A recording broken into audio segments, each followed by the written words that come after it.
The day the Vaar-Tek came for Earth, the planet did not raise a shield. It did not launch a fleet. It did not beg the Galactic Council for protection. It simply turned beneath its clouds, blue and quiet, as if it had not noticed the 1,000 warships burning toward it from the dark beyond Neptune. I was there as an observer. My name is Kar Meneth of Thalassar, senior historian of the Galactic Council, and I had been sent to record the final hours of the human species. At the time, I believed that was all there would be to record. A beautiful world, a proud young people, a silence mistaken for courage, and then, inevitably, fire. I was wrong. We were all wrong. My vessel, the Witness of Dawn, held position at the edge of the system, close enough to watch, far enough to remain neutral. Neutrality was the entire purpose of my life's work. I had watched 11 worlds fall to conquest, occupation, or extinction, and in every case my duty had been the same: observe, record, do not intervene. I told myself this was wisdom. I told myself this was peace.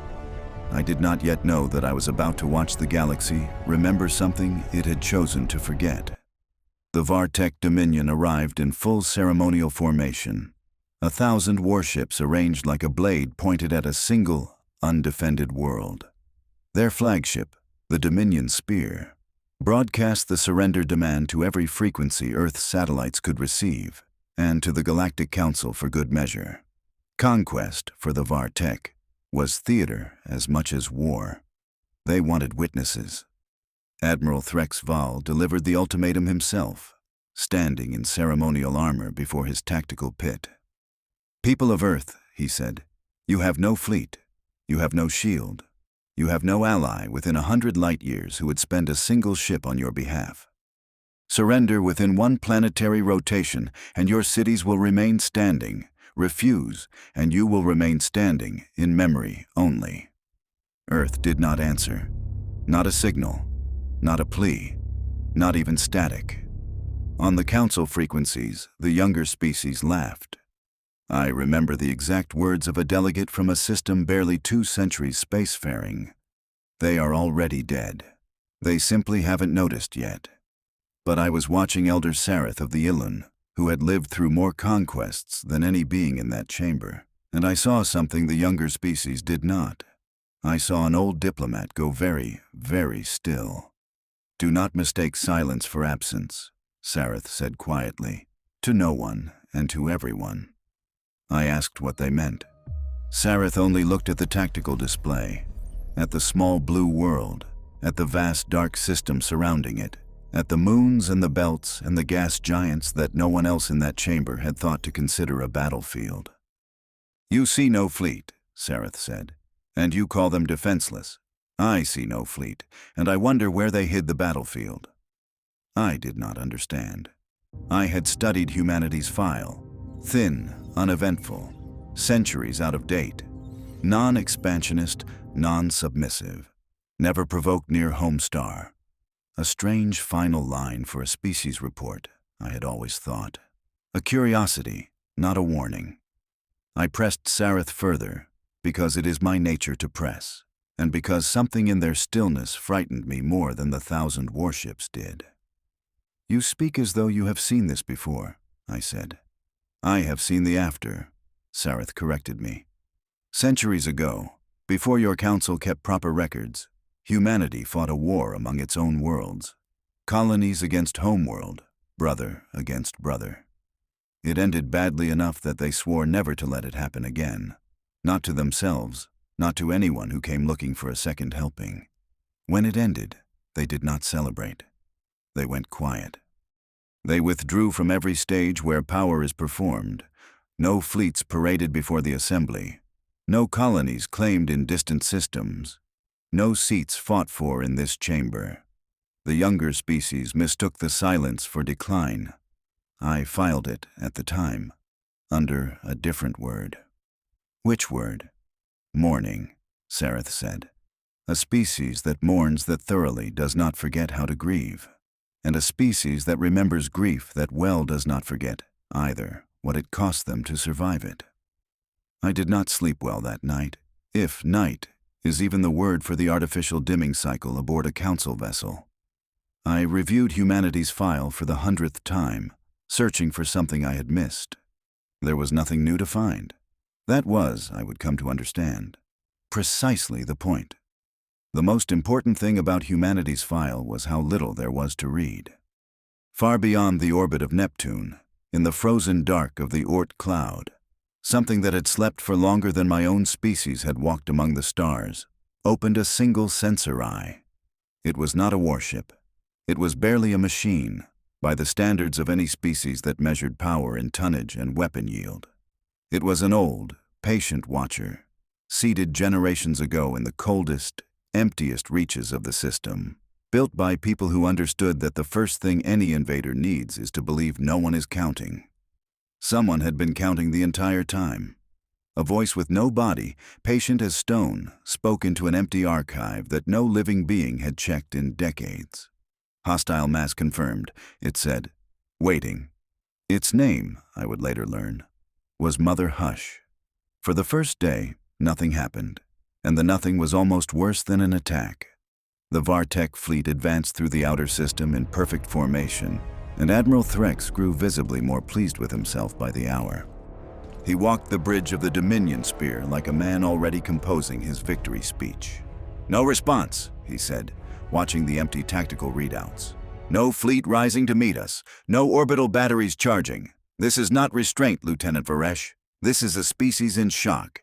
This is a civilization that has forgotten how to be afraid, because it has never truly needed to be." Lieutenant Varesh, young and still eager to believe his admiral, agreed. I recorded his agreement. I would later remember it as the last calm thing he said for 2 days. I confess that during those first hours, I felt something uncomfortably close to pity. I watched footage relayed from Earth's own civilian networks. Cities glowing softly at dusk, children in schoolyards, an old man on a balcony somewhere in a place called Lisbon, watching the sky with his hands folded, waiting for something he could not stop. I watched a farmer standing in an open field as 3 enemy corvettes cut white contrails overhead. And he did not run. He simply watched them pass.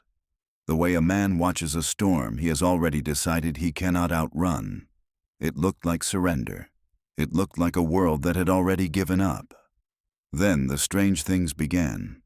A Vaar-Tek survey probe near Neptune stopped transmitting. Nothing dramatic. Simply silence, as if a wall had closed around it. A destroyer near Uranus reported a navigation fault so severe it drifted 11 degrees off course before its crew corrected manually. Vaar-Tek sensor logs near Saturn recorded impossible signal echoes bouncing off the rings. Echoes with no source, appearing and vanishing like something testing the edges of a room. Small asteroids in the belt altered course by fractions of a degree. A fleet astrogator flagged it as gravitational drift and moved on. Every single incident was filed as a technical anomaly. Every single incident was, in fact, an old and patient system counting ships. I watched Sareth during this period more than I watched the tactical display. The elder had grown quieter with each report, hands folded, eyes fixed on the outer system readouts as though reading a language only they still remembered. "It has begun," Sareth said, and would say nothing more. Meanwhile, far below on Earth's surface, and far above it in the crowded traffic lanes of low orbit, a young engineer named Mira Okonkwo was finishing a maintenance shift she had performed 100 times before. Mira serviced what she believed to be weather mirror arrays, enormous reflective panels that adjusted cloud patterns and redirected sunlight for climate stabilization. It was unglamorous, essential work, the kind no one thanks you for. On the surface, in a converted stadium outside a city called Krakow, General Omar Haldane walked between rows of cots and folding tables, checking supply counts and water rations with the same gruff patience he'd carried through 3 decades of peacekeeping work before this. Civilians filled the shelters, not in panic, but in the particular quiet of people who had been told, calmly and repeatedly, that they were safe, and had decided, largely, to believe it. A young volunteer asked him the question everyone was asking, in one form or another. "General, why isn't anyone firing back?" Haldane didn't look up from his clipboard. "Nobody fires from Earth unless they fire at Earth first," he said.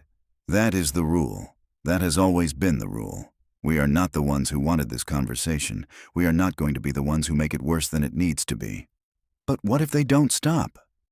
"Then it stops being our choice," Haldane said. And for just a moment, something older and heavier passed behind his eyes. "And we've made peace with that a long time before you were born." He did not say what everyone in that room could feel anyway, that the calm on Earth's surface was not the calm of ignorance. It was the calm of people who had been told, by their government, by their history, and by the old machines beneath their own moon, that this had all been prepared for a very long time. Her console chimed with a message she had never seen in 6 years of service. No header, no sender. Just a string of text that unlocked itself in front of her like a door she hadn't known existed in a house she'd lived in her whole life. Quiet ring protocol. Civilian infrastructure reclassified.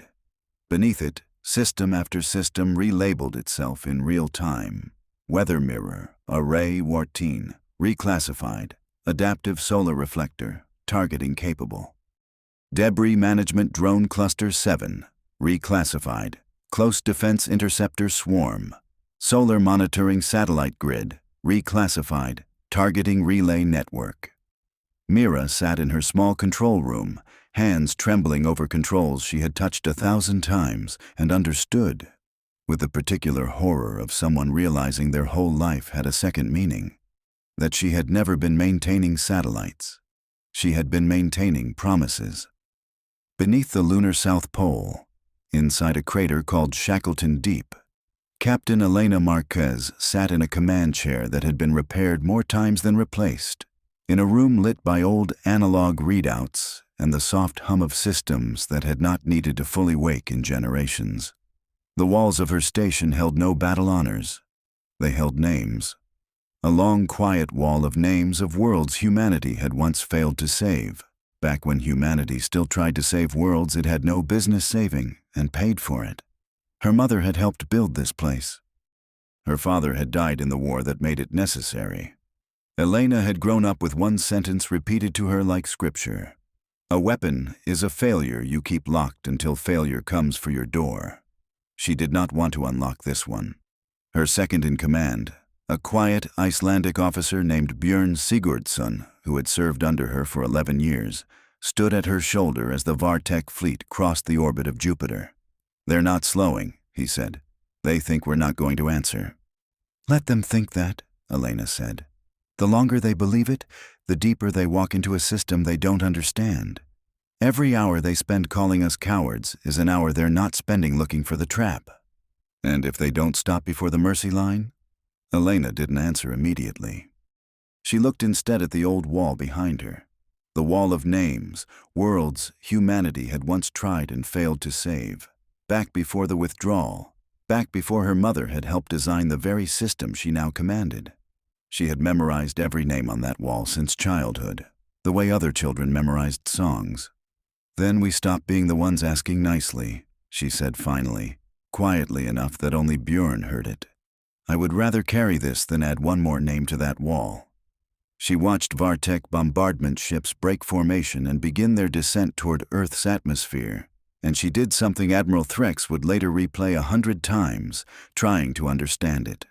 She sent one message. Not a plea, not a threat. "This is Earth," she said.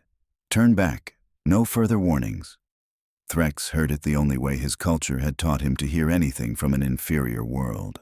As fear, as delay, as the last flailing of the already defeated. "They beg," he said, and gave the order to advance. Somewhere beneath the ice, a voice with no body and infinite patience made its only judgment of the entire war. "Enemy has crossed the mercy line." And the solar system woke up. I do not have adequate words for what I witnessed next, and I have spent my career finding words for the deaths of worlds. Let me try regardless, because someone should. Mercury's surface, which Council surveys had catalogued for decades as an unremarkable ball of solar research equipment, unfolded into a lattice of mirrors so vast they altered the light reaching the inner system. They did not fire weapons. They redirected the sun itself, focusing raw stellar output into threads of light that could cut through a warship's hull like heat through ice. Mars's dead-looking colonies split open along seams no surveyor had ever detected, and railgun foundries older than most of the Vaar-Tek Dominion cities began firing kinetic rounds, accelerated to speeds that made evasive maneuvering a mathematical joke. The asteroid belt did not launch a fleet. The belt became one. Millions of mining drones, individually worthless, collectively reorienting themselves into a moving minefield with more independent moving parts than the entire Vaar-Tek armada. Jupiter's magnetosphere, weaponized by systems that used the planet's own storms as a power source, hurled electromagnetic mines that didn't just disable ships. They scrambled every targeting system within their blast radius. Saturn's rings, beautiful and ignored for centuries, revealed themselves as a shell of stealth platforms that had been hiding in plain, glittering sight the entire time. Lieutenant Varesh's voice, when he found it, was smaller than I had ever heard a soldier's voice become. "Admiral," he said, "the moons are moving." What followed was not a battle in the way the galaxy understood battles. It was closer to watching a trap that had been built a century in advance, finally close, patiently, without malice, exactly as designed. Mira Okonkwo stayed at her post. Her hands, which had trembled an hour before, moved with the strange calm of someone who has run out of room for panic. Her weather mirrors pivoted in sequence, redirecting sunlight into cutting beams that sliced through enemy engine sections with surgical precision, never through crew decks if it could be avoided. Her debris drones intercepted incoming fighters one by one, disabling rather than destroying wherever the geometry allowed it. She wept while she did it. I have the recording. She wept, and she did not stop working. From the witness of dawn, I watched the engagement with a horror that had nothing to do with the violence and everything to do with its precision. Human weapons did not rage. They isolated. They disabled engines rather than hulls where possible. They cut supply lines instead of crews. When a Vaar-Tek vessel signaled surrender, the attack on that vessel stopped, immediately, completely, without hesitation, as though mercy were simply another subroutine already written into the system, waiting for its trigger the same way the weapons had waited for theirs. This should have been comforting. It was the most frightening thing I had ever seen. Berserkers can be reasoned with, eventually, once their rage exhausts itself. What do you reason with when the violence was never rage in the first place? When it was patience, engineering, and centuries of quiet preparation, wearing the shape of restraint even in the act of winning. Lieutenant Varesh spent those hours running between damage control stations, watching ship after ship in the formation he had trained alongside go dark on the tactical board. Not destroyed, in most cases, simply stopped, engines severed, weapons silenced, crews left alive and furious and helpless inside hulls that no longer answered them. He had been taught that war was a contest of will, that the side with more resolve would always prevail. He began to understand, somewhere in the second hour, that he was not watching a contest of will at all. He was watching the execution of a plan written before his grandparents were born. "They're not even angry," he said to no one, staring at a screen that showed a Vaar-Tek cruiser's weapons being calmly, methodically disabled by 3 of Mira Okonkwo's reclassified drones, working in a formation as unhurried as gardeners pruning a hedge. "Admiral, I don't think they're angry at all." Admiral Threx refused to accept defeat. Half his fleet crippled, his flagship's shields failing, he ordered the Dominion Spear's escort, a Planet Cracker-class weapon meant for sieges of entire worlds, to charge its primary cannon and fire directly at Earth. If he could not conquer the planet, he would make its silence cost something. I remember Sareth's voice beside me, calm even now. "Watch," they said. This is the only thing they were never willing to let happen. Captain Elena Marquez gave the order I imagined she had rehearsed in nightmares for years. Activate the Solar Lance Protocol. Mercury's mirror lattice reoriented in an instant. Venusian relay platforms, disguised for decades as atmospheric research stations, aligned in sequence. Lunar targeting arrays locked. A beam of concentrated solar output, gathered across millions of kilometers of mirrors and relays, converged into a single line of light that crossed the void faster than the Planet Cracker's crew had time to understand what was happening to them. The weapon meant to end a world was cut apart before it could fire a single shot. Silence followed. The strange, ringing silence of a battle that has simply stopped, all at once, the way a held breath finally releases. And then, before the wreckage had even finished cooling, human rescue channels opened across every surviving Vaar-Tek frequency, offering coordinates for safe evacuation corridors, medical assistance, and surrender terms that asked for nothing but a ceasefire. The war, if it can be called that, lasted just under 2 days. The Vaar-Tek fleet was not annihilated. It was defeated, thoroughly, precisely, and with a mercy that unsettled the survivors more than any weapon had. I spoke with Lieutenant Varesh once more, after his rescue, aboard a human medical vessel he had expected, by every law of his own culture, to be his executioner. Instead, he had been given a bunk, a blanket, and a bowl of something warm that he did not recognize and ate anyway. He asked the human medic beside him why they were being fed at all, why anyone was bothering to keep them warm. The medic, a tired young woman who had been awake for 30 hours, looked at him as though the question genuinely confused her. "Because you're cold," she said, "and the fighting's over." As if nothing more needed explaining. As if kindness, once the danger had passed, required no further justification at all. Varesh told me later that this confused him more than the battle had. He had been trained his entire life to believe that mercy was a weakness a conqueror could not afford. He had just watched a species demonstrate, in the same afternoon, both the most devastating display of engineered restraint he had ever witnessed and the most unremarkable kindness, offered to the very people who had tried to burn their world, without ceremony, without conditions, as though it were simply what one did. Mira Okonkwo, for her part, never returned to her old maintenance post. She requested reassignment to the reconstruction teams instead, helping restore the very Vaar-Tek vessels her drones had disabled, working alongside the officers she had once targeted. When I asked her why, she gave me an answer I have not stopped thinking about since. "I spent 6 years thinking I was just fixing satellites," she said. "Turns out, I was keeping a promise I didn't know I'd made. Now that I know what the promise was, I'd like to help keep the next one too. The one about what happens after." 2 days after the ultimatum, the last Vaar-Tek warship powered down near the orbit of Mars. Its weapons were gone. Its engines were dead. Its banners had burned away from the hull. But its crew lived. Human rescue craft crossed the battlefield in white arcs of engine light, pulling enemy sailors from shattered compartments, sealing ruptured hulls, broadcasting medical instructions in a language they had learned only hours before, spoken by voices that carried no triumph in them at all. On the observation deck of the Witness of Dawn, no one spoke. Elder Sareth stood beside me, their silver eyes fixed on the blue planet below. "Now you understand," they said. I did. The humans had not hidden their weapons because they were weak. They had hidden them because weapons were ugly things, and humanity had built a civilization that preferred gardens, music, weather satellites, children's schools, and open skies.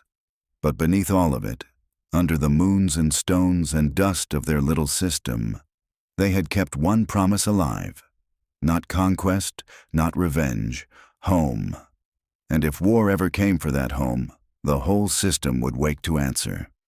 I broke my neutrality that day, the only time in my long career I have done so. I broadcast my own testimony to the Council, against every rule of my office. Earth was not defenseless, I told them. Earth was merciful. We mistook the two. The Council, in its clumsy and well-meaning way, offered humanity military authority over the border sectors, a reward built from fear dressed up as respect. Captain Marquez refused it, on behalf of a species that had never wanted authority over Enia. Instead, Earth opened its ports to refugees from the worlds the Vaar-Tek dominion had already broken. No terms, no conditions, no accounting of debts. Somewhere beneath the lunar South Pole, an old machine spoke for the final time that day, its voice as calm as it had been at the very beginning, as though nothing at all remarkable had happened. "Home secure," it said, waiting.